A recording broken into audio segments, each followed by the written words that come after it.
I've been doing Santa at the St. James General Store for the past approximately 9 years. It's wonderful, wonderful experience because it's really become like an institution. The children keep coming back.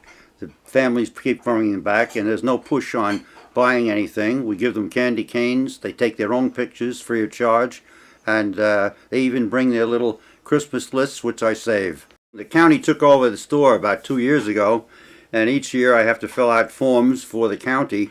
And this year I filled out the forms, and about 2 or 3 weeks ago, and recently, within the last week, the lady in charge called me very upset. She said that they were canceling Santa at the St. James General Store. I didn't understand what the big issue was, because it doesn't amount to up to $1,000. It's not even $1,000 that I get paid. I'm really disappointed. He's the most authentic Santa around. I took my kids there every year. That's the place to go. Never at the mall.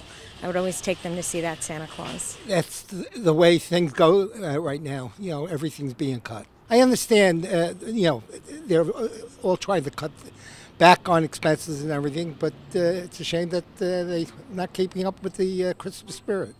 That's not a place they should cut. I mean, granted, there's problems everywhere, but I mean, to spoil the season, to try and get back at residents and say, listen, we're so poor that we need to cut the Santa Claus, it's not right.